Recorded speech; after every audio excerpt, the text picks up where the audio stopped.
Welcome everyone.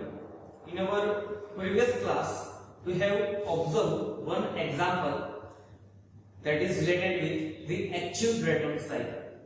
Now, in today's session, I would like to brief you the different methods by which one can improve the efficiency of open cycle gas turbine. And in today's session particularly, I am interested in explaining intercooling. Okay, so what do you mean by intercooling and how intercooling helps us in improving the efficiency of gas turbine power plant? So let's begin our today's session with intercooling.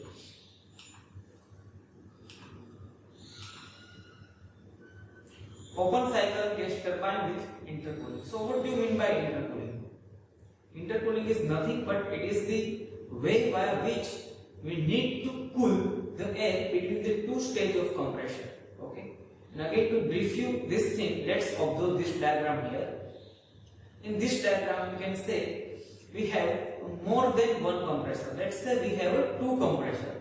First compressor is LP. LP stands for low pressure compressor. And second one is HP compressor. HP stands for high pressure compressor. And if you notice the diagram carefully, you may find one heat exchanger called intercooler, which we have provided in between the two compressor, high pressure compressor and the low pressure compressor. Okay. And if you remember the thermodynamics, you know that the compressor work is given by integral PdV.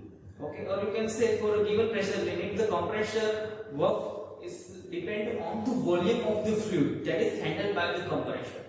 And if we are able to reduce this volume, then you can say we are able to reduce the work done on the compressor. Okay. So with this principle in our mind here, we have provided one heat exchanger in between the two compressors. Okay. So whenever the air is getting compressed in low compressor, let's say from pressure P1 to P2, and after the low pressure compressor, the air having the pressure P2 is entered inside the intercooler, where it rejects its heat to the surrounding at constant pressure. Where air rejects its heat to the surrounding at constant pressure. Okay, so if you apply the basic gas law, okay, then you know that according to Charles law, if the pressure remains constant and if we reduce the temperature, then you can say temperature is directly proportional to the volume. According to the Charles law, if pressure remains constant and if we reduce the temperature, then temperature is proportional to the volume. So here, as we decrease the temperature of air inside the intercooler, what happens? The volume of the air is also reduced. Okay, also reducing. And because of the reduction of the volume of air, okay, the net work which is executed by the high pressure compressor will reduce because of the intercooling. So it is the basic fundamental behind the intercooling. Okay, clear to all? Okay, again I would like to repeat this thing. Main function of intercooler is to reduce the temperature of air. As we reduce the temperature of air, its volume decreases. Okay. Consider the low pressure compressor. Okay. So whatever amount of air that is compressed by the low pressure compressor is directly sent toward the intercooler, where air is reduce its temperature at constant pressure by rejecting its heat to the surrounding. Okay, surrounding may be any media, let's say water or air. Okay, so if we allow to cool air at constant pressure, then according to Charles law, the temperature is proportional to the volume. Okay, so because of the reduction of the temperature, the volume of air is getting reduced, and hence the work required to perform by the high pressure compressor is also reduced. So overall we will achieve the economy in work done. Okay, that's why majority of people are going for the intercooler. Okay, so intercooler is nothing but the heat exchanger. Main function of this heat exchanger is to cool the air at constant pressure. Okay, and to reduce the work done. Okay, then after in diagram you can see that after the high pressure compression, the air is allowed to flow toward the combustion chamber, where the heat is being added. Okay, and because of the mixing of high pressure air and the fuel, the combustion occur, and after the combustion chamber we have a product of the combustion, that is nothing but the mixture of air and different gases, and this product is allowed to expand to turbine, and from the turbine we obtain the work done. Okay, so it is the cycle which indicate the use of intercooler. Okay, so intercooler is nothing but it is the temperature reduction method by which we can reduce the work done, and we know that in actual practice it's impossible to have isothermal compression process. Okay, it's impossible to have isothermal compression process, because isothermal process is, you can say, a process during which the temperature remains constant throughout the compression. Okay, and which is never possible in the reality. But if we are capable of achieving our compression path nearer to the isothermal, then it's possibility to save the work. Okay, so via intercooling we are reducing the work done. Okay, so it is all about the intercooling. Now I would like to plot the TS diagram for the same. Okay, and why we need to plot TS diagram? To analyze the gas turbine, or you can say to develop some of the mathematical correlations. Okay, so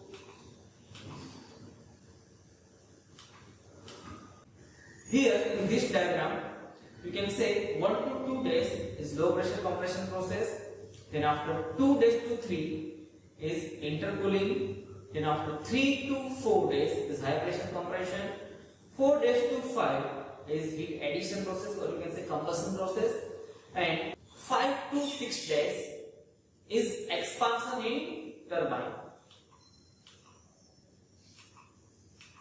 Now we need to plot the TS diagram for the same in order to derive some of the correlations for the intercooling.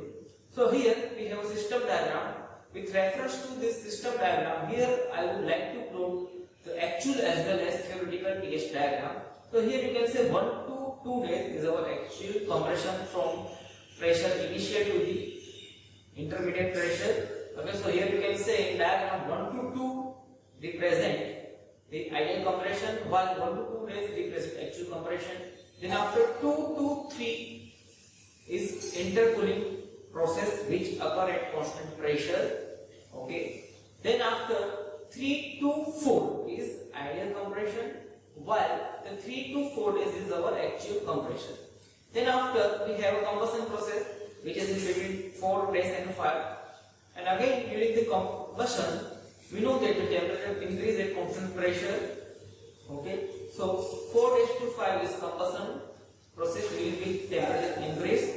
Then after 5 to 6 days is actual expansion in turbine, while 5 to 6 is ideal expansion in turbine.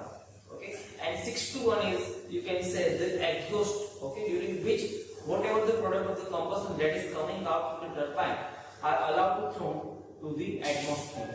Okay, so it is all about the TS diagram. Okay, now based on the TS diagram, I would like to brief you some of the mathematics. Okay. For example, work done without intercooling and work done with intercooling equation. Here you can say the work input to the compressor with intercooling, okay, is equal to, for unit mass, Cp T2 dash minus T1 plus Cp T4 dash minus T3. Because in our previous class we have observed that the compressor is steady flow device, and for the steady flow device the compression work is given by equation mCp delta T, and for the unit mass m is need to assume 1. Okay, so based on this, the work input to the compressor with intercooling is Cp T2 dash minus T1 plus Cp T4 dash minus T3. Now if you identify, or you can say you develop the equation of work input without the intercooling, then you can say without the intercooling compressor work is given by mCp TL dash minus T1. Just look TS diagram and try to develop. And for the unit mass here we have value of m is equal to 1. And if you further simplify this equation, you can say Cp TL dash minus T1 is nothing but Cp T2 dash minus T1 plus Cp TL dash minus T2 dash. Just observe diagram and try to develop equation. Okay. Because of the execution of the intercooling, the compression line is shifted little toward the right hand side, or you can say divert toward the right hand side. That's why the work using the intercooling is much less compared to without intercooling. Okay. And as we reduce the work input, but obviously the efficiency is going to be improved. So it is all about the intercooling. Okay. Clear to all? Thank you.